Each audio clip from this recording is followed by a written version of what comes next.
Me llamo Carlos y nunca voy a olvidar lo que pasó en el verano del 2015 en nuestro pueblito de Michoacán. Yo tenía 25 años en ese entonces y chambeaba en la ferretería de la familia. Fue cuando mi tío Raúl, un señor bien macizo de 50 años, se enfermó de la nada. La enfermedad le pegó con todo, dejándonos a todos bien asustados y sin saber ni qué hacer. Los doctores del pueblo no le atinaban a lo que tenía. Día tras día, veíamos al tío Raúl poniéndose más débil. Su piel se puso amarillenta y apenas si podía levantarse de la cama. La tía Elena, desesperada, ya no sabía ni a quién recurrir. Fue entonces que oyó hablar de doña Carmela, una curandera que vivía en las afueras del pueblo. Un domingo en la tarde, acompañé a la tía Elena hasta la casa de doña Carmela. El lugar estaba bien viejo y descuidado, con un olor fuerte a hierbas y humo. La curandera era una señora como de 70 años, chaparrita y flaca, con el pelo blanco todo despeinado. Sus ojos oscuros parecía que nos atravesaban cuando nos recibió. Doña Carmela escuchó sobre la enfermedad del tío Raúl y dijo que podía ayudar. Preparó una mezcla bien rara en un vaso, usando hierbas que sacó de unos frascos todos empolvados. El líquido tenía un color verdoso y un olor que te revolvía el estómago. La tía Elena se llevó la mezcla a la casa, decidida a hacer que el tío Raúl se tomara la medicina. Esa noche, me quedé en la casa de mis tíos para echar una mano. El tío Raúl se tomó la mezcla con dificultad. El sabor debía estar del nabo, porque hizo una mueca y casi vomita. Después de tomárselo todo, se quedó bien jetón. La tía Elena y yo nos quedamos despiertos, esperando a ver qué pasaba. Ya de madrugada, el tío Raúl se despertó sudando a mares. Temblaba y decía cosas sin sentido. Pensé que la calentura había empeorado, pero después de unas horas, se calmó. En la mañana siguiente, para nuestra sorpresa, el tío Raúl logró sentarse en la cama solito. Hasta pidió de comer, cosa que no hacía en días. En los días siguientes, el tío Raúl fue mejorando poco a poco. Volvió a caminar por la casa y hasta salió al patio. Todos nos sentimos aliviados y agradecidos. Parecía que la medicina de doña Carmela sí había funcionado. La tía Elena no paraba de dar gracias y decir que era un milagro. Pero algo no parecía estar bien. El tío Raúl estaba diferente. Se quedaba callado por horas, mirando a la nada. En la noche, lo escuchaba platicando solo en el cuarto. A veces decía cosas raras, nombres que nunca había oído. Empecé a preguntarme si esa cura no había salido demasiado cara. La recuperación del tío Raúl parecía un milagro, pero no me podía quitar de encima una sensación bien rara. Algo no cuadraba. Decidí investigar más sobre doña Carmela y sus tratamientos. Empecé preguntando discretamente a los vecinos y conocidos del pueblo. Doña Lupe, la señora que vendía tortillas en la plaza, fue la primera en contarme algo interesante. «Ay, mijo», me dijo, bajando la voz, «esa doña Carmela ya lleva aquí más tiempo del que cualquiera recuerda. Dicen que hace milagros, pero también he oído historias. Historias que me ponen la piel chinita». Intrigado, seguí preguntando. El viejo Pedro, que se la pasaba sentado frente a la iglesia, me contó sobre su hermano. Estaba muriéndose de una calentura que ningún doctor curaba. Doña Carmela le dio una de sus pócimas. La calentura se le quitó, sí, pero mi hermano ya nunca volvió a ser el mismo. Se quedó como un cascarón vacío, ¿sabes? Sus ojos parecían los de otra persona. Esas historias me dejaron bien inquieto. En la noche, no podía pegar el ojo, pensando en lo que podría haberle pasado al tío Raúl. Empecé a observarlo más de cerca. Noté que a veces hablaba solo en un idioma raro. Sus movimientos eran diferentes, como si estuviera aprendiendo a usar su propio cuerpo otra vez. Una tarde, mientras el tío Raúl echaba una siesta, entré a su cuarto para agarrar un libro prestado. fue cuando vi algo que me heló la sangre. En el espejo del ropero, por un momento, vi el reflejo del tío Raúl. Pero no era él. Era una cara distorsionada, casi inhumana, que me sonreía. Cuando volteé a ver la cama, el tío Raúl seguía dormido tranquilamente. Salí del cuarto con el corazón a 1000 por hora. Tenía que hacer algo, descubrir qué estaba pasando realmente. Decidí que iría a la casa de doña Carmela otra vez, pero ahora yo solo. Necesitaba respuestas, aunque eso significara enfrentarme a mis miedos. A la mañana siguiente, agarré mi bici y pedaleé hasta las afueras del pueblo. La casa de doña Carmela se veía todavía más tétrica a la luz del día. Me quedé un rato parado antes de tocar la puerta. Nadie contestó. Le di la vuelta a la casa y encontré una ventana abierta. Sin pensarlo 2 veces, me metí. El interior de la casa estaba oscuro y lleno de polvo. Había estantes repletos de frascos, hierbas secas y cosas raras cubriendo las paredes. En una mesa, vi un libro viejo abierto. Las páginas estaban llenas de símbolos que nunca había visto antes. Al lado, había una lista de nombres. Con horror, reconocí el nombre del tío Raúl entre ellos. De repente, oí un ruido que venía del fondo de la casa. Casi se me para el corazón cuando vi a doña Carmela entrando a la sala. Sus ojos, antes oscuros, ahora tenían un brillo sobrenatural y tenebroso que me heló hasta los huesos. Sonrió, y aunque sus dientes parecían normales, había algo profundamente perturbador en su expresión. «Ah, joven Carlos», dijo con una voz que parecía venir de las profundidades del infierno, ronca y amenazante. Lo estaba esperando. Me quedé parado, sin poder moverme, mientras miraba a doña Carmela. Sus ojos me daban miedo, y había un olor raro en el aire, como de plantas podridas. «¿Quieres saber sobre tu tío, verdad?», me preguntó con una voz que me hizo temblar. Tragué saliva y pregunté, «¿Qué le hizo usted?». Doña Carmela se rió de una manera que me asustó todavía más. «Yo solo hice lo que tu familia pidió. Querían que viviera y ahora está vivo. Pero debes saber que toda cura tiene su precio». Empezó a caminar a mi alrededor, diciendo, «Tu tío no es el primero, ni será el último. La gente del pueblo me busca cuando ya no tienen esperanza. Yo ofrezco soluciones que los doctores no pueden dar».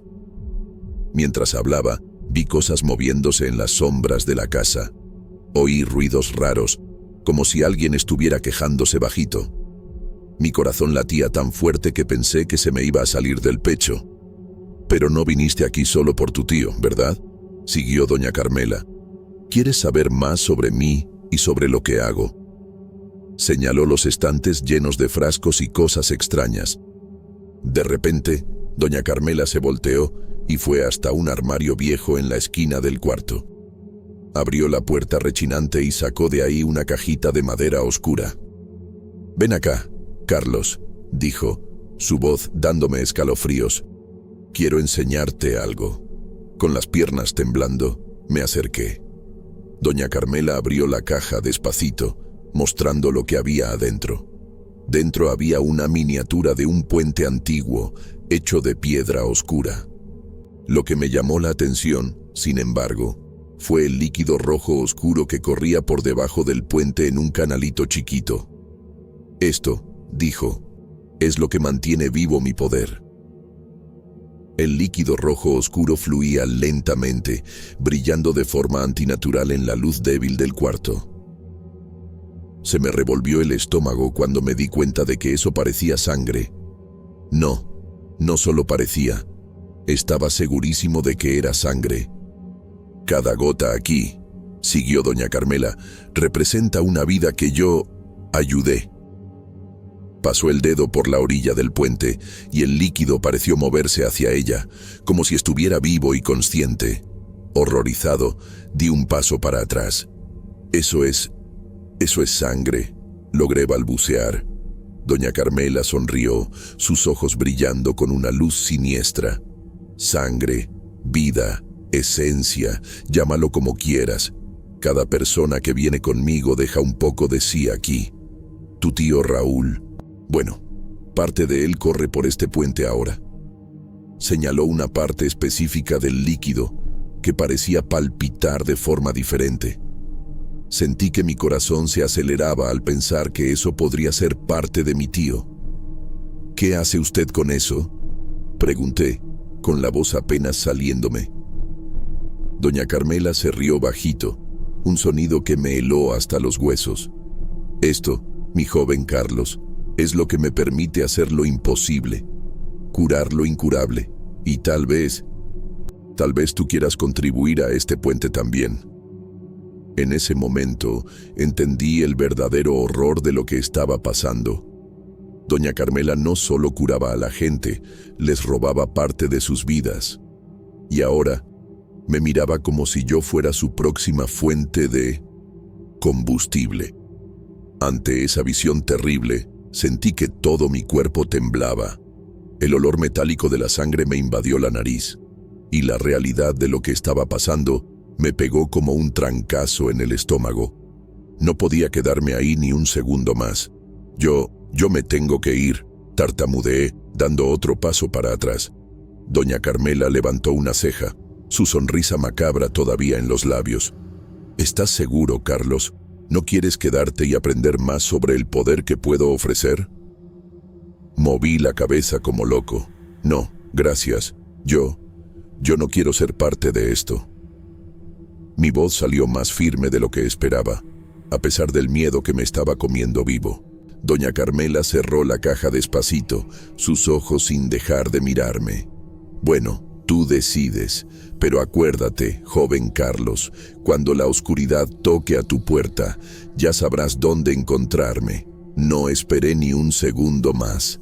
Me di la vuelta y salí corriendo de esa casa maldita lo más rápido que pude. No volteé ni una vez, con miedo de ver a doña Carmela o algo peor siguiéndome.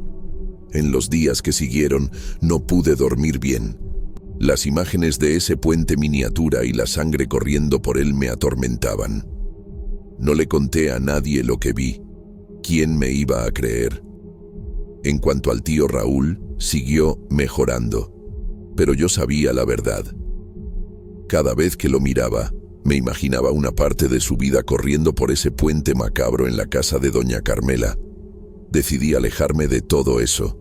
Me conseguí una chamba en otra ciudad y me mudé unas semanas después.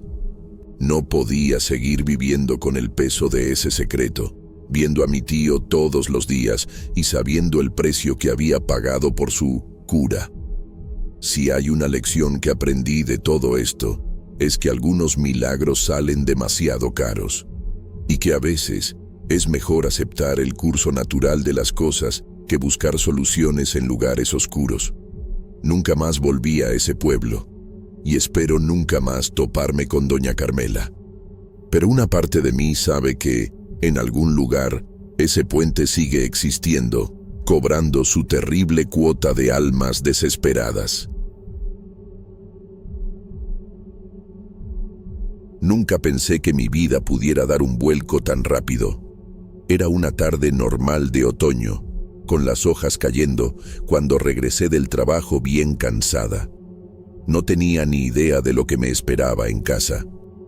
Al entrar, vi a mi papá en la cocina con una cara que nunca le había visto antes. Parecía asustado y derrotado. Tenía un sobreoficial en las manos, temblando. Cuando me miró, sentí que algo muy malo había pasado. «Patty, siéntate aquí», me dijo con una voz rara. Obedecí en silencio, con el corazón latiéndome fuerte. Me dio el sobre y, cuando lo abrí, sentí como si el mundo se hubiera acabado. Era una citación del juzgado, pero no era cualquier proceso. Era mi madrastra, Clara, queriendo quitarnos la casa. La casa donde crecí, llena de recuerdos de mi mamá, parecía una pesadilla. Mientras leía el documento, las palabras no tenían sentido. ¿Cómo podía hacernos esto? ¿Qué habíamos hecho mal? Mi papá, siempre tan fuerte, parecía haber envejecido años ese día. Me explicó con la voz triste que Clara estaba usando trucos legales para tratar de quedarse con todo lo que teníamos. No era solo la casa, era nuestra seguridad, nuestro futuro. Empecé a sentir rabia y miedo al mismo tiempo. Recordé todas las veces que Clara me sonrió, fingiendo ser una segunda madre.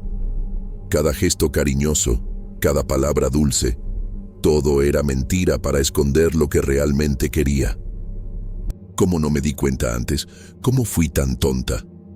Se me revolvía el estómago solo de pensar en las veces que confié en ella. Esa noche no pude dormir. Me la pasé dando vueltas en el cuarto, imaginando lo peor. ¿Y si lo perdiéramos todo? ¿A dónde iríamos? ¿Cómo viviríamos? Cada sombra en el cuarto parecía burlarse de mis miedos. El ruido del reloj parecía contar el tiempo hasta el desastre. Sentía el peligro sobre nuestra casa, como una nube negra a punto de estallar. En la mañana, aunque estaba cansada y ojerosa, decidí actuar. No podíamos quedarnos parados esperando a que Clara destruyera nuestra vida. Llamé a todos los parientes y amigos que conocía, pidiendo ayuda, consejos, cualquier cosa que pudiera darnos una oportunidad de luchar. Cada llamada era como gritar en un pozo profundo, esperando que alguien escuchara. Algunos ofrecieron ayuda, otros no supieron qué decir. Fue la llamada al tío Juan la que trajo un poco de esperanza. Él conocía a un buen abogado para estos casos. «No te rindas, Patty», me dijo firme, haciéndome aguantar el llanto. «Vamos a luchar con todo». Esas palabras me calmaron un poco, pero también me hicieron ver lo difícil que era nuestra situación.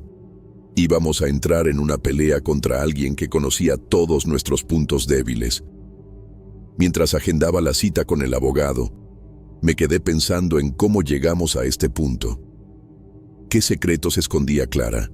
¿Qué juego había estado jugando todos estos años para ponernos en esta trampa? Nuestra casa, que antes era un lugar seguro, ahora parecía llena de peligros. Todo podía sernos arrebatado en cualquier momento. Y lo peor, sabía que esto era solo el principio. Clara había iniciado una guerra y tenía miedo de descubrir qué otras sorpresas desagradables tenía guardadas. En los días siguientes, empecé a ver a Clara de una manera totalmente diferente. Cada recuerdo de ella tomó un tono siniestro. Recordé una vez, años atrás, cuando insistió en guardar documentos importantes de la familia. En ese momento, pensé que solo quería ayudar.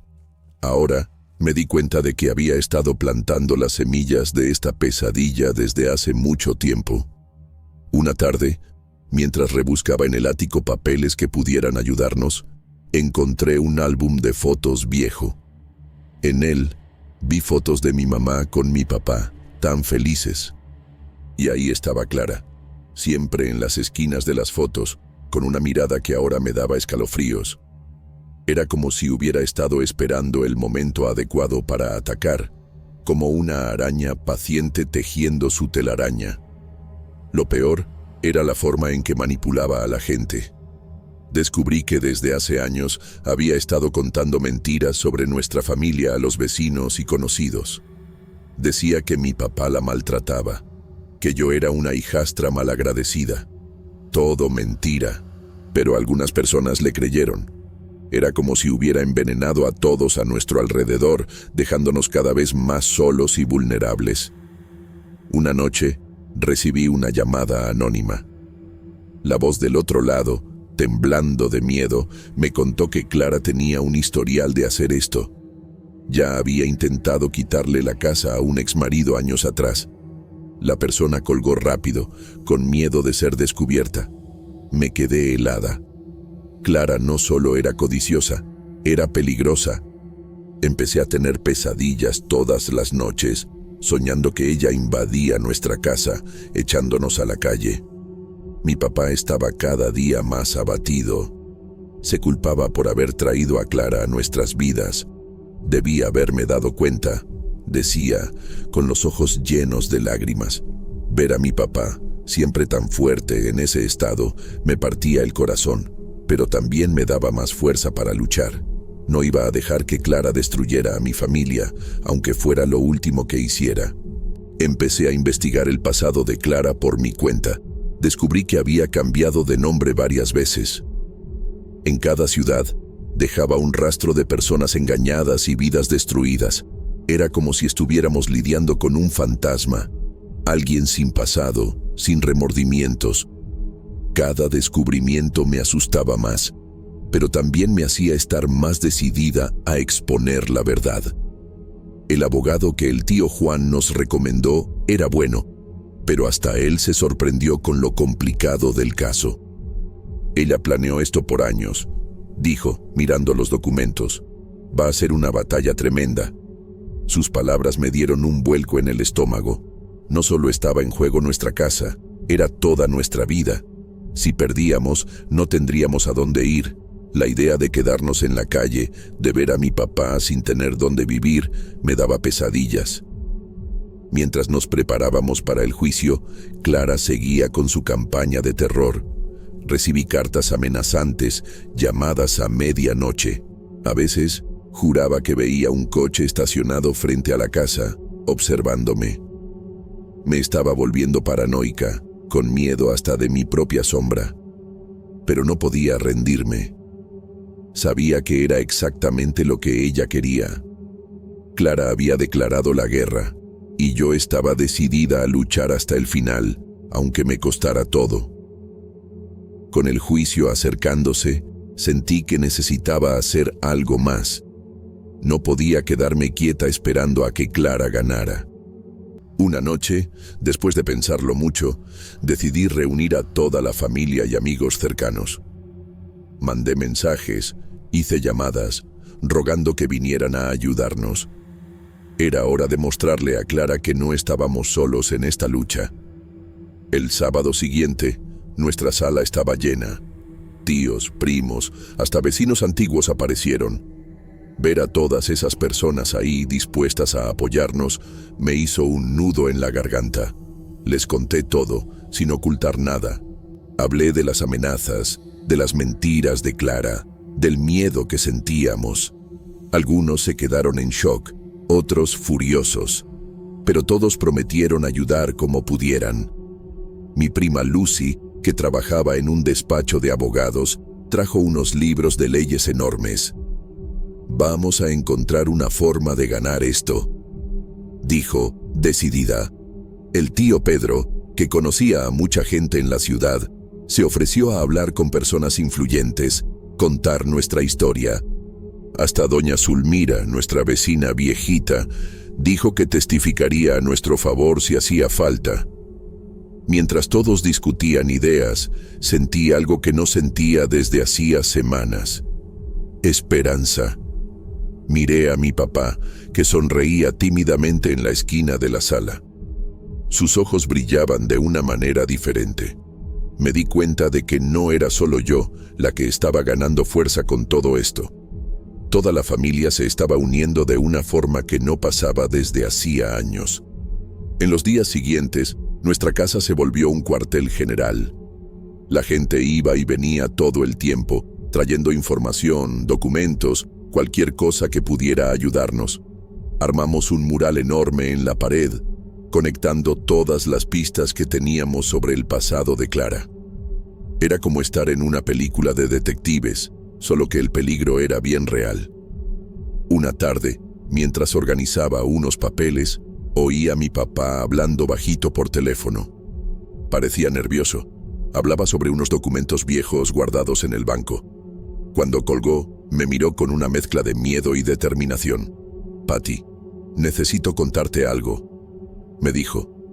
Sentí que mi corazón se aceleraba. ¿Qué más había hecho Clara? ¿Qué secreto guardaba mi papá? Esa noche, me lo contó todo. Años atrás, cuando conoció a Clara, ella lo convenció de hacer un acuerdo prenupcial raro. En ese momento, pareció inofensivo. Pero ahora, viendo los detalles, era obvio que ella lo había planeado todo desde el principio. Mi papá estaba destrozado, culpándose por haber sido tan ingenuo. Lo abracé fuerte. diciéndole que íbamos a superar esto juntos. Con esta nueva información, nuestro abogado se puso más confiado. Esto puede ser el giro que necesitábamos, dijo, pero yo sabía que Clara no se rendiría fácil. De hecho, cuanto más nos acercábamos al día del juicio, más nerviosa me ponía. A veces me despertaba a medianoche sudando frío, imaginando a Clara riéndose de nosotros, echándonos de la casa. Pero miraba el mural en la pared, veía a toda la gente ayudándonos y encontraba fuerzas para seguir adelante.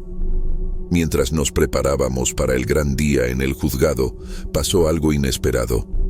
La tía Marta, hermana de mi papá que no veíamos desde hacía años, apareció de repente. Tenía una mirada asustada y cargaba una caja vieja. «Tengo algo que necesitan ver», dijo, temblando.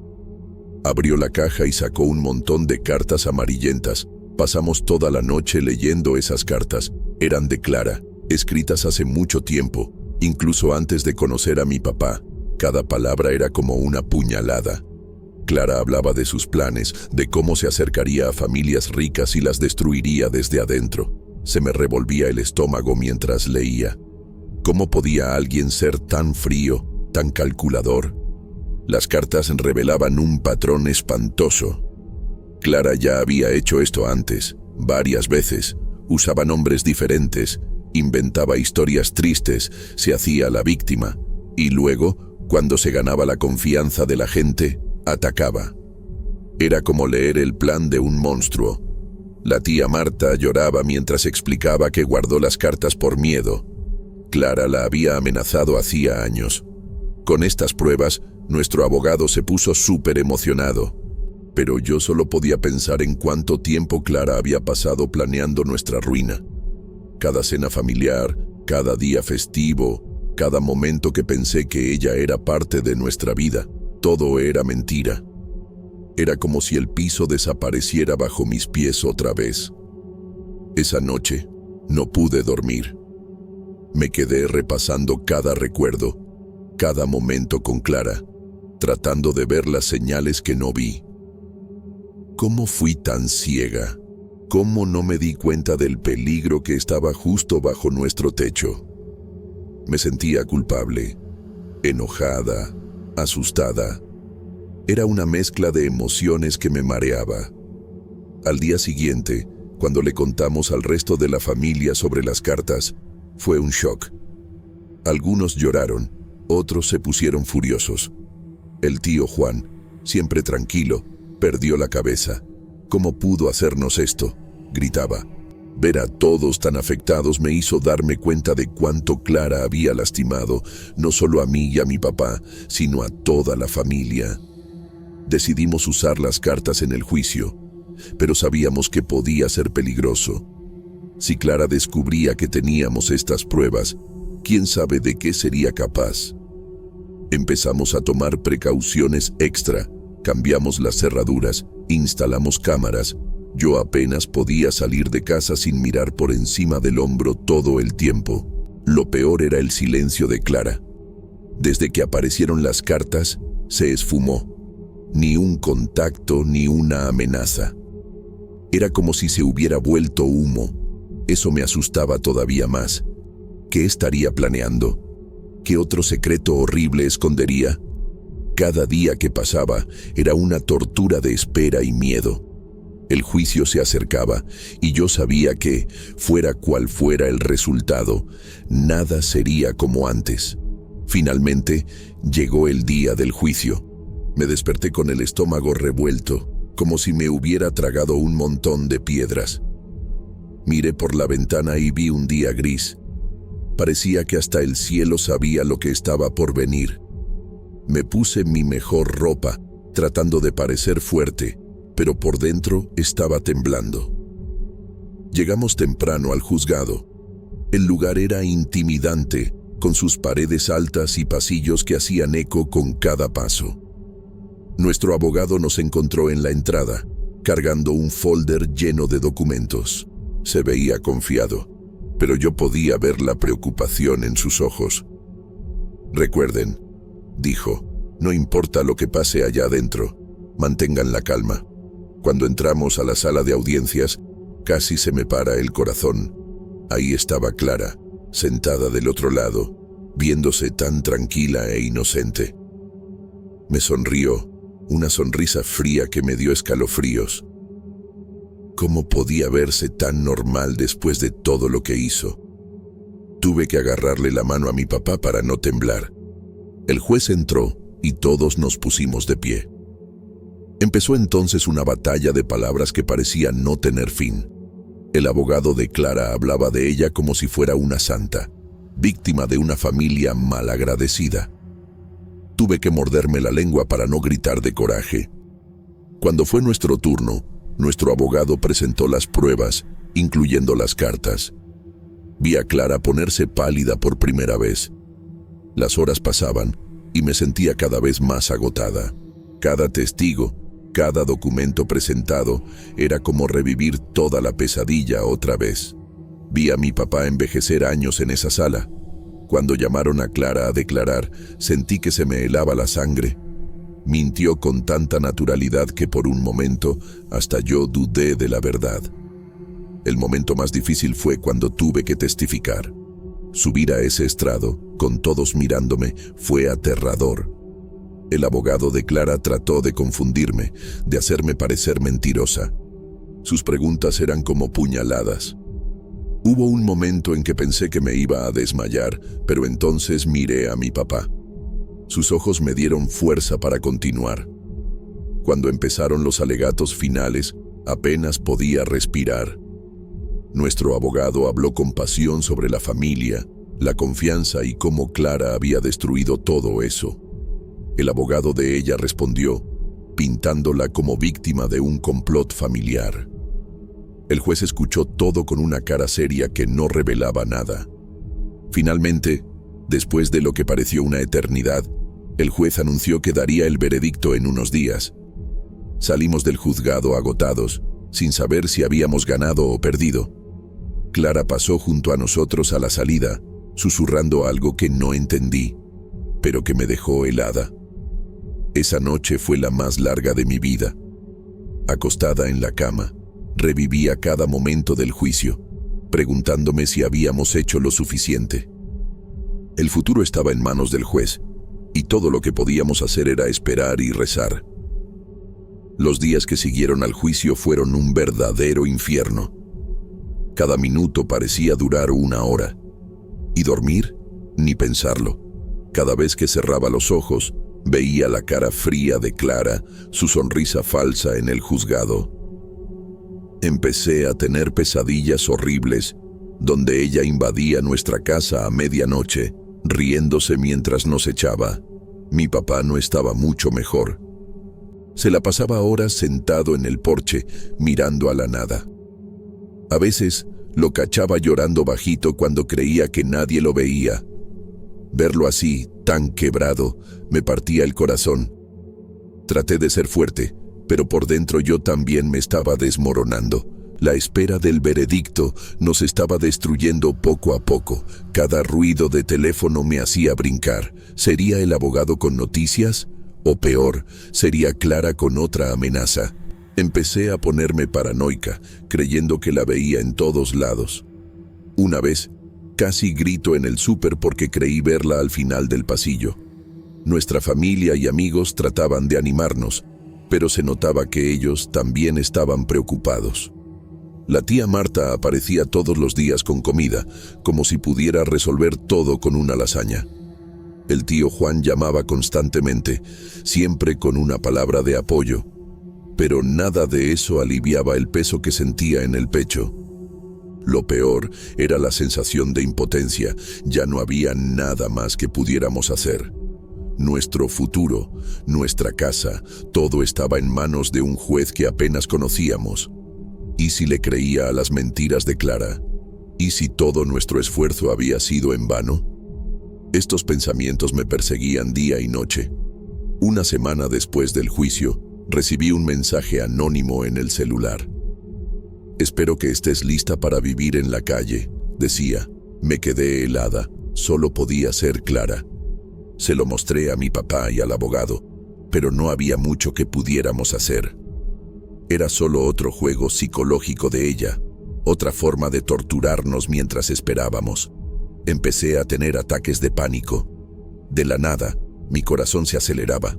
No podía respirar.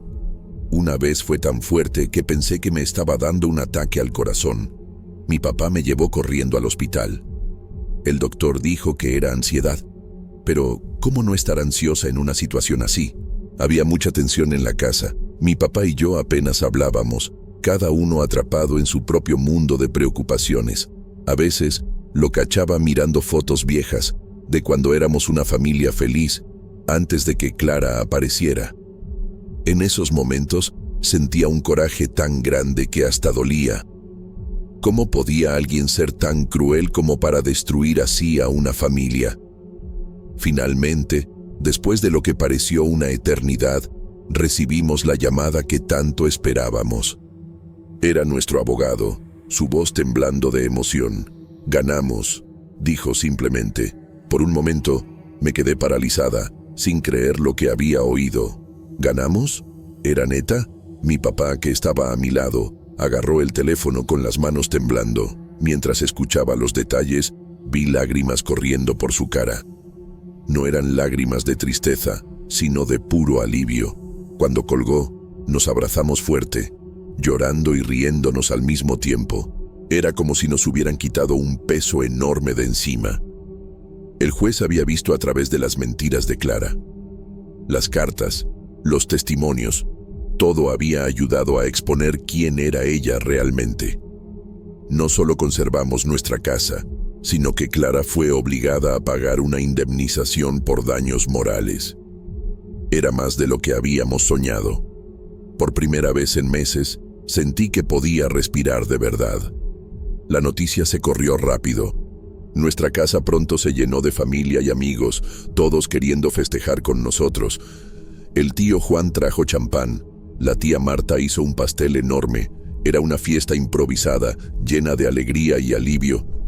Ver a todos ahí celebrando nuestra victoria me hizo darme cuenta de lo mucho que éramos queridos y apoyados. Pero no todo era miel sobre hojuelas. A pesar de la victoria, los meses de miedo y estrés habían dejado huella. Yo todavía me despertaba a medianoche asustada. Mi papá, aunque sonreía, parecía haber envejecido años. Sabíamos que nos tomaría tiempo recuperarnos completamente del trauma que Clara nos había causado. En los días siguientes empezamos a reorganizar nuestras vidas. Era raro no tener más esa amenaza sobre nosotros. Poco a poco nos fuimos acostumbrando a la idea de que estábamos realmente seguros. Limpiamos la casa, tiramos todo lo que nos recordaba a Clara. Era como un ritual de limpieza, no solo de la casa, sino de nuestras almas. Una semana después de la decisión, recibí una carta. Se me heló el corazón cuando vi quién la mandaba. Era de Clara. Por un momento pensé en tirarla sin abrirla, pero algo me decía que necesitaba leerla. Con las manos temblando, abrí el sobre.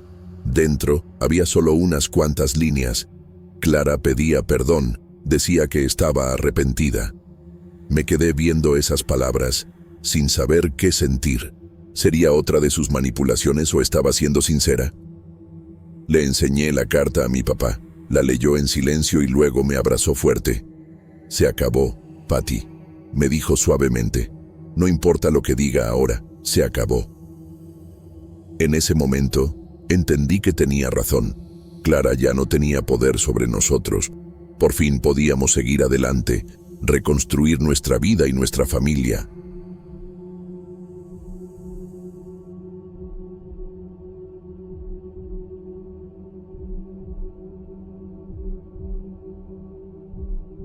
Me llamo Padre Miguel y todavía tiemblo al recordar aquella fatídica primavera de 1970. Recién ordenado y lleno de ideales, me mandaron a una parroquia en Michoacán, en el interior de México. Ni me imaginaba que esa misión cambiaría mi vida para siempre. Al llegar al pueblito de San Lorenzo, sentí una opresión en el pecho. Las calles estaban desiertas y las pocas caras que vi parecían cargar el peso del mundo. El aire estaba cargado de miedo y desconfianza. Mi guía, un señor mayor llamado Don Pedro, me cuchicheó mientras me llevaba a la iglesia. «Tenga cuidado, padre. Aquí, hasta las paredes tienen oídos». Tragué saliva, tratando de mantener la compostura. La iglesia, antes majestuosa, ahora parecía una sombra de lo que fue. Las paredes descascaradas y las bancas empolvadas contaban una historia de abandono. Pero lo que más me perturbó fue el silencio. Un silencio tan profundo que parecía tragarse cualquier esperanza.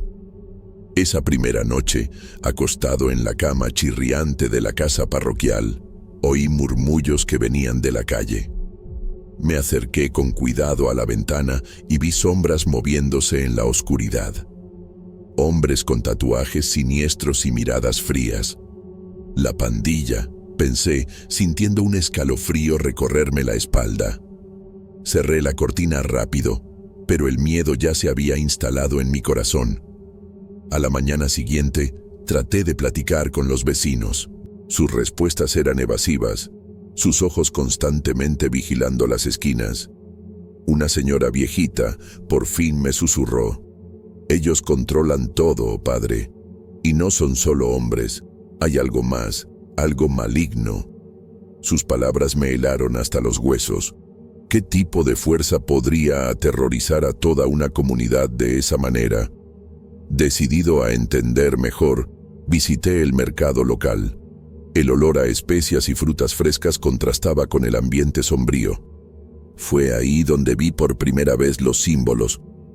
Marcas raras, casi imperceptibles, pintadas en las paredes y puertas.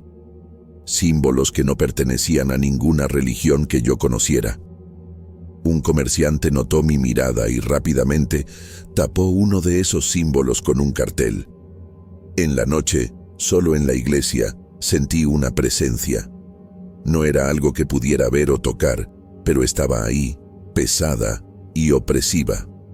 Las velas temblaron sin viento y juraría haber oído pasos en el confesionario vacío. Recé fervientemente, pero las palabras parecían huecas ante esa oscuridad palpable. Por primera vez en mi vida, me pregunté si mi fe sería suficiente. Los días siguientes fueron una prueba constante de valor y determinación. Cada sombra parecía esconder una amenaza. Cada mirada de los vecinos gritaba por ayuda silenciosamente. Traté de organizar una misa, pero solo llegaron 3 personas, todas temblando de miedo. Una de ellas, una joven llamada María, me suplicó entre lágrimas: «Por favor, padre, ayúdenos. Ellos no son de este mundo». Esa noche, me desperté sobresaltado con el sonido de vidrios rompiéndose. Corrí a la ventana y vi, horrorizado, a un grupo de hombres realizando algún tipo de ritual en la plaza del pueblo. En el centro, una figura encapuchada sostenía algo que brillaba de forma antinatural. Se me heló la sangre cuando la figura se volteó hacia mí, sus ojos brillando con un rojo sobrenatural. En ese momento, entendí que me enfrentaba a algo mucho más allá del crimen organizado, algo que desafiaba la propia realidad. Los días se arrastraban, cada uno más sofocante que el anterior. La hostilidad en el aire era casi palpable, como una niebla densa que se negaba a disiparse. Yo trataba de mantener la rutina en la parroquia, pero era como nadar contra la corriente. Las misas, antes momentos de consuelo y unión, ahora resonaban vacías por la iglesia. El sonido de mi propia voz reverberando por las paredes de piedra solo aumentaba la sensación de aislamiento. Una tarde, mientras barría el patio de la iglesia, noté a un grupo de hombres observándome desde la esquina. Sus miradas eran frías, calculadoras. Sentí un escalofrío recorrerme la espalda cuando uno de ellos hizo un gesto amenazador hacia mí. Tragué saliva, fingiendo no haberlo notado, pero mi corazón latía desbocado. Esa noche, cerré con llave todas las puertas y ventanas pero el miedo ya se había instalado en mi mente. Los rumores sobre el pacto demoníaco de la pandilla empezaron a llegar a mis oídos en susurros aterrados. Doña Carmela, la dulcera del pueblo, me contó entre lágrimas cómo su nieto había desaparecido después de desafiar a los bandidos. Se lo llevaron al bosque, padre, sollozó, y cuando volvieron, sus ojos ya no eran los mismos. Traté de consolarla, pero las palabras parecían vacías ante tanto horror. Una noche, mientras rezaba en la capilla, oí un ruido raro que venía del confesionario. Era como un rasguño, seguido de un susurro gutural que no parecía humano. Con las manos temblorosas, agarré una vela y me acerqué. El olor a azufre invadió mis narices, revolviendo mi estómago. Cuando abrí la cortina, no había nada ahí, pero la madera estaba marcada con símbolos que parecían haber sido quemados en la superficie. Las noches se volvieron una tortura. Sueños perturbadores me acosaban, llenos de figuras sombrías y rituales macabros. Me despertaba empapado en sudor, muchas veces encontrando objetos fuera de lugar, como si alguien o algo hubiera andado por el cuarto mientras dormía. Una mañana encontré un crucifijo colgado de cabeza. Mi mente racional decía que era solo una broma pesada, pero mi corazón sabía que era una advertencia. Los pocos fieles que aún venían a la iglesia empezaron a contarme historias aterradoras. Hablaban de luces raras en el cementerio, de voces que llamaban sus nombres en las noches sin luna, de niños que desaparecían y volvían diferentes, con ojos vacíos y sonrisas que no pertenecían a este mundo. Cada relato era como una piedra en mi estómago, pesada y fría. Traté de buscar ayuda de las autoridades, pero fue en vano. El comisario local me recibió con una sonrisa forzada y ojos que no escondían el miedo. «No hay nada que podamos hacer, padre», me dijo, su voz temblando ligeramente. «Algunas cosas es mejor dejarlas en paz». Salí de la comisaría con la certeza de que hasta la ley estaba bajo el dominio de esa fuerza maligna que controlaba el pueblo. Una tarde, mientras caminaba por la plaza, vi a un grupo de niños jugando. Por un momento, sentí una chispa de esperanza, pero entonces noté a una niña sentada sola, apartada de los demás. Sus ojos estaban bien abiertos, fijos en un punto lejano, y su cuerpo temblaba visiblemente. Me acerqué con cuidado, tratando de ofrecer consuelo, pero ella se encogió aún más. De repente, un hombre vestido de negro pasó junto a nosotros, y la reacción de la niña fue inmediata y aterradora. Empezó a gritar y a retorcerse, como si algo invisible la estuviera atacando. Los otros niños dejaron de jugar, observando la escena con una mezcla de miedo y resignación, como si aquello fuera algo común. En ese instante, entendí que el mal se había arraigado profundamente en esa comunidad, afectando incluso a los más inocentes, y que mi batalla sería mucho más difícil de lo que podía imaginar. Decidido a no dejarme vencer por el miedo que flotaba sobre San Lorenzo, decidí que era hora de actuar. Empecé organizando pequeñas reuniones en la parroquia, invitando a los pocos valientes que aún se atrevían a pisar la iglesia. Al principio, éramos solo yo y doña Carmela, la dulcera, pero poco a poco, más almas valientes se unieron a nosotros. Rezábamos juntos, compartíamos historias y, lo más importante, planeábamos cómo traer la luz de vuelta a nuestra comunidad. Una noche, mientras preparaba el altar para nuestra reunión, sentí un escalofrío recorrerme la espalda. Me volteé bruscamente y juro que vi una sombra moverse en la esquina de la iglesia. Mi corazón se aceleró, pero me forcé a mantener la calma. «En el nombre del Padre», murmuré, agarrando fuerte mi crucifijo. Fue entonces cuando oí un ruido ensordecedor. Todas las bancas de la iglesia se arrastraron al mismo tiempo, como si manos invisibles las empujaran. Temblando, pero decidido, encendí todas las velas que pude encontrar. La luz vacilante parecía luchar contra las sombras que bailaban en las paredes. Empecé a recitar oraciones en voz alta, mi voz haciendo eco en la iglesia vacía. De repente, sentí una presencia detrás de mí. Me volteé lentamente, temiendo lo que podría ver. Para mi alivio, era solo el viejo sacristán, Pedro, pero algo en sus ojos me dejó inquieto. Parecían diferentes. A pesar de los eventos perturbadores, seguí con mis planes.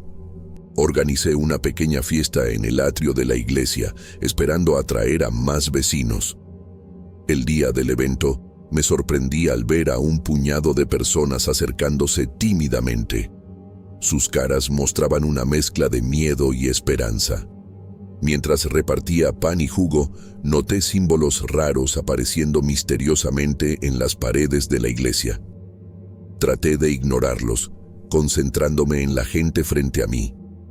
Fue durante esa pequeña celebración que presencié algo que me heló hasta los huesos. Un niño, jugando cerca de la fuente, de repente se detuvo y se quedó mirando fijamente al cielo. Sus ojos se voltearon, mostrando solo el blanco, y empezó a hablar en una lengua que nunca había oído antes. La voz que salía de esa pequeña boca no era la de un niño, sino algo antiguo y maligno. Los padres de la niña corrieron a agarrarla, pero antes de que pudieran alcanzarla, todas las velas que había encendido se apagaron al mismo tiempo. Un viento helado barrió la plaza, llevando consigo susurros aterradores. La gente empezó a gritar y correr, el pánico extendiéndose como fuego. En medio del caos, vi figuras sombrías observando desde la periferia, sus sonrisas malignas iluminadas por los últimos rayos del sol poniente. Esa noche, solo en la casa parroquial, oí golpes en la puerta. Mi corazón casi se detuvo cuando abrí y vi a María, la joven que había suplicado ayuda días atrás. Sus ojos estaban rojos de tanto llorar y temblaba incontrolablemente. «Padre», susurró, «se llevaron a mi hermano. Al bosque. Por favor, tenemos que salvarlo». Tragué saliva, sabiendo que entrar a ese bosque de noche era prácticamente una sentencia de muerte. Pero ¿cómo podría llamarme hombre de Dios si no ayudaba? Armado solo con mi fe y un rosario, seguí a María hacia la oscuridad del bosque. El aire estaba pesado, cargado de un olor acre que me revolvía el estómago. Cuanto más nos adentrábamos, más sentía que nos observaban. Ramas se quebraban bajo nuestros pies y podría jurar que oía risas distantes. De repente, María se detuvo, señalando un claro adelante. Lo que vi ahí me hizo cuestionar todo en lo que creía. Figuras encapuchadas formaban un círculo y en el centro, «Que Dios me perdone, pero lo que vi esa noche me perseguirá para siempre». Los días que siguieron a esa noche en el bosque fueron una prueba constante para mi cordura y mi fe. Apenas podía dormir, atormentado por las imágenes de lo que había presenciado. Cada sombra parecía esconder una amenaza. Cada ruido nocturno me hacía saltar de la cama, sudando frío. Pero sabía que no podía darme el lujo del miedo. La comunidad me necesitaba más que nunca. Una mañana, mientras caminaba por las calles de San Lorenzo, noté miradas hostiles siguiéndome. Hombres con tatuajes siniestros cuchicheaban entre sí, sus ojos nunca dejándome. Uno de ellos, un tipo alto y musculoso con una cicatriz en la cara, se me acercó. «Padre», me dijo, su voz un gruñido bajo, «se está metiendo donde no debe. Este pueblo tiene dueños, y no les gustan los intrusos». Tragué saliva, pero mantuve mi postura. «Este pueblo pertenece a Dios y a su gente», respondí, mi voz temblando ligeramente. El hombre se rió, un sonido frío y sin gracia. «¿Dios?», se burló. «Usted no tiene ni idea del poder que controlamos aquí, padre». Se inclinó, su aliento caliente en mi cara oliendo a algo podrido.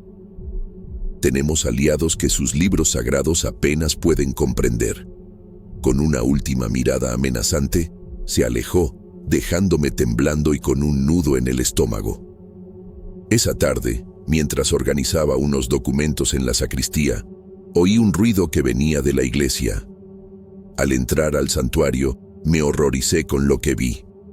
Las imágenes de los santos estaban volteadas hacia la pared, y en el altar, Dios mío, en el altar había una ofrenda macabra. Huesos, plumas negras y un líquido oscuro que rogaba no fuera sangre. El olor a azufre era sofocante. Luchando contra el pánico, empecé a limpiar la profanación, mis manos temblando mientras sostenía el crucifijo. Fue entonces cuando oí una voz detrás de mí, grave y resonante, que parecía venir de todos lados al mismo tiempo. Esto es solo el principio, Padre, no puede detenernos. Me volteé bruscamente, pero la iglesia estaba vacía, o al menos vacía de cualquier presencia visible. En los días siguientes, evidencias de los rituales oscuros de la pandilla empezaron a aparecer por todo el pueblo. Símbolos raros pintados en las paredes, animales muertos dejados en las esquinas, y lo peor, gente desapareciendo. Cada vez que trataba de investigar, me recibían con puertas cerradas y miradas temerosas. La pandilla había creado un reino de terror, usando no solo la violencia física, sino también el miedo a lo sobrenatural para mantener su dominio. Una noche, me despertaron gritos que venían de la calle. Corrí afuera y vi una escena que me heló la sangre. Un grupo de hombres encapuchados arrastraba a una mujer hacia el bosque. Sin pensar, corrí tras ellos, gritando que se detuvieran. Cuando me acerqué, uno de ellos se volteó. Bajo la capucha, vi ojos que brillaban con una luz roja antinatural. Con un gesto de su mano, fui lanzado hacia atrás por una fuerza invisible, cayendo duramente al suelo. Cuando recuperé el sentido, habían desaparecido. La calle estaba silenciosa, como si nada hubiera pasado, pero yo sabía lo que había visto. La pandilla no solo estaba metida en actividades criminales comunes, habían hecho un pacto con algo mucho más allá de la comprensión humana, y yo, un simple cura de una pequeña parroquia, estaba en medio de una batalla que iba mucho más allá del mundo físico. Esa noche, arrodillado en mi cuarto, recé como nunca antes había rezado, pidiendo fuerza y guía para enfrentar el mal que se había arraigado en San Lorenzo. Los días se arrastraban, cada uno más sombrío que el anterior. Yo luchaba por mantener viva la esperanza, no solo para la comunidad, sino para mí mismo. Fue en una tarde lluviosa que algo cambió. Un golpe tímido en la puerta de la iglesia me sorprendió. Al abrir, me encontré con Juan, un joven que apenas había visto en las misas. Sus ojos estaban abiertos de miedo y temblaba visiblemente. «Padre», susurró, mirando nerviosamente por encima del hombro, «necesito hablar con usted». Lo invité a entrar, sintiendo el peso de sus palabras antes incluso de escucharlas. Juan se desplomó en una de las bancas de la iglesia, sollozando. Entre lágrimas, me contó sobre los horrores que había presenciado. La pandilla no era solo un grupo criminal común. Realizaban rituales macabros, invocando fuerzas que no deberían ser perturbadas. A medida que Juan hablaba, sentí un escalofrío en la espalda que nada tenía que ver con la lluvia de afuera. Describió ceremonias en cuevas escondidas, donde las sombras cobraban vida y voces del más allá hacían eco. «Tienen un libro», dijo Juan, su voz casi desapareciendo. «Un libro antiguo con símbolos que queman los ojos solo de mirarlos». Traté de consolarlo, pero las palabras parecían vacías ante tanto horror. En los días siguientes, más gente empezó a buscar la iglesia. No para las misas, sino para compartir sus historias de terror. Doña Elena me contó sobre las noches en que oía voces llamando el nombre de su difunto marido. El viejo Pedro habló sobre las sombras que se movían solas en su tienda, y la pequeña María, con ojos grandes y asustados, describió a los hombres de ojos rojos que la visitaban en sus pesadillas. Cada historia era como una pieza de un rompecabezas macabro, revelando la extensión del mal que se había arraigado en San Lorenzo. La pandilla usaba el miedo a lo sobrenatural como un arma, manteniendo a la población aterrorizada y sumisa. Aquellos que se atrevían a oponerse simplemente desaparecían, como el hijo de doña Carmen, que una noche salió a comprar pan y nunca más se le vio. Una noche, mientras reflexionaba sobre todo lo que había oído, sentí una presencia en la iglesia. No era amenazante como las otras veces, sino diferente. Al voltearme, vi una figura encapuchada parada cerca del altar. Mi corazón se aceleró, pero algo me decía que no temiera. Cuando la figura se bajó la capucha, reconocí a Rosa, una de las líderes de la comunidad que hacía semanas no aparecía. «Padre», dijo, su voz una mezcla de miedo y determinación, «no estamos solos en esta lucha». Rosa me contó sobre un grupo secreto de vecinos que se estaba organizando para resistir a la pandilla. Se reunían en secreto, compartiendo información y planeando formas de proteger a la comunidad. «Necesitamos su ayuda», me suplicó, su guía espiritual y su valor. Esa noche, mientras Rosa me contaba sobre los planes del grupo, sentí una chispa de esperanza encenderse en mi pecho. Tal vez, juntos, podríamos enfrentar el mal que asolaba San Lorenzo. Pero entonces, un ruido ensordecedor resonó por la iglesia. Las puertas se abrieron violentamente, y una ráfaga de viento helado invadió el lugar, apagando todas las velas. En la oscuridad oí la risa maléfica que me había perseguido en mis pesadillas. Rosa me agarró del brazo, su miedo era palpable. «Ellos saben», susurró, aterrorizada. «Siempre saben». Mientras nos encogíamos en las sombras, rezando para no ser descubiertos, me preguntaba si teníamos alguna oportunidad contra un enemigo que parecía tener ojos y oídos en todos lados. La batalla por el alma de San Lorenzo apenas comenzaba, y temía que el precio de la victoria pudiera ser demasiado alto. En ese momento, mirando el infierno que se desarrollaba frente a nosotros, tomé una decisión. Ya no podíamos esperar más. Era hora de actuar en todos los frentes posibles. Con determinación renovada, me volví hacia el grupo y dije, «Vamos a movilizar todos los recursos que podamos. Esta lucha no es solo espiritual, sino también social y legal». En los días siguientes, iniciamos una campaña en varios frentes. Primero, intensificamos nuestras oraciones. La iglesia de San Lorenzo se convirtió en un faro de esperanza, con gente turnándose para rezar día y noche. Contacté a colegas sacerdotes y diócesis vecinas, creando una red de apoyo espiritual que se extendía mucho más allá de nuestro pequeño pueblo. Al mismo tiempo, decidí que era hora de traer a las autoridades a nuestra lucha. Hice un montón de llamadas y envié cartas detalladas a las autoridades federales, exponiendo la situación desesperada de San Lorenzo. Describí las actividades de la pandilla, los incendios misteriosos y el clima de terror que dominaba el pueblo. Supliqué por una investigación federal, enfatizando que las autoridades locales parecían impotentes o posiblemente comprometidas. No me detuve ahí. Me puse en contacto con reporteros de periódicos regionales y hasta nacionales. Al principio, muchos parecían escépticos, pero a medida que compartía más detalles y evidencias, algunos empezaron a mostrar interés. Un periodista de investigación prometió venir a San Lorenzo para ver la situación con sus propios ojos. Sabía que la exposición mediática podría ser un arma poderosa contra el mal que nos acosaba. Reconociendo que necesitábamos fortalecer el tejido social de la comunidad, busqué a empresarios y líderes comunitarios de pueblos vecinos. Les presenté un plan para atraer actividades sociales y recreativas a San Lorenzo. Hablé sobre la importancia de ofrecer alternativas positivas, especialmente para los jóvenes.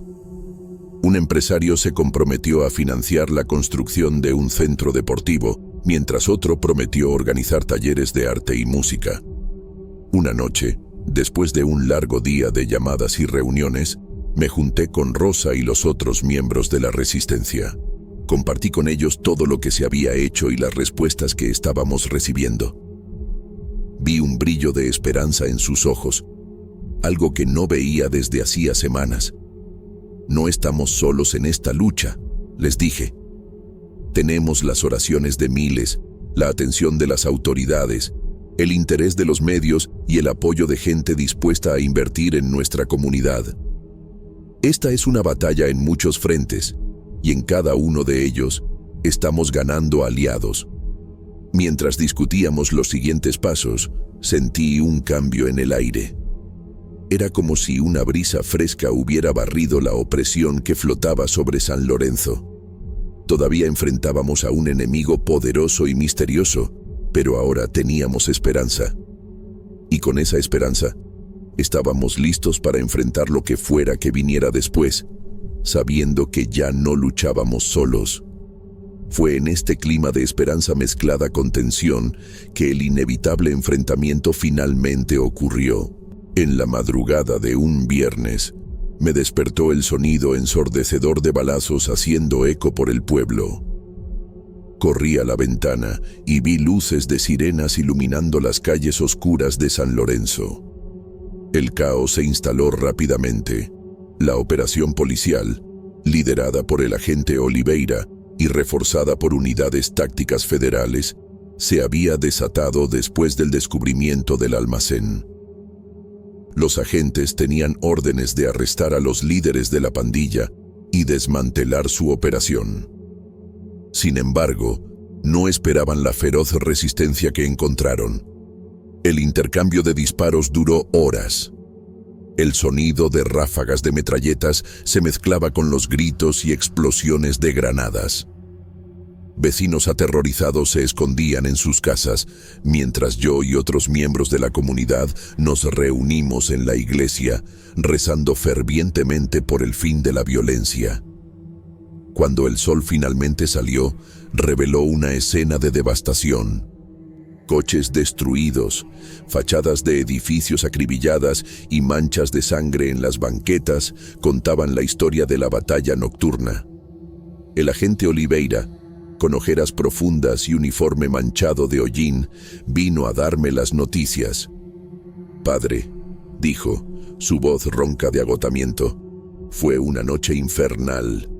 En total, 15 miembros de la pandilla murieron. Logramos arrestar a otros 10 integrantes de la organización criminal, incluyendo a algunos de los líderes que usted había mencionado. Afortunadamente, ningún policía perdió la vida, aunque tenemos algunos heridos». La noticia me golpeó como un puñetazo en el estómago. A pesar de saber que era necesario, el costo en vidas humanas era devastador. «¿Y los vecinos?», pregunté temiendo la respuesta. «Milagrosamente, ningún civil murió», respondió Oliveira. «Y tuvimos algunos heridos por balas perdidas, pero nada fatal. Su trabajo en mantener a la gente en casa y en la iglesia salvó muchas vidas, padre». En los días siguientes, San Lorenzo parecía un pueblo fantasma. El miedo aún flotaba en el aire, pero también había un sentimiento creciente de alivio.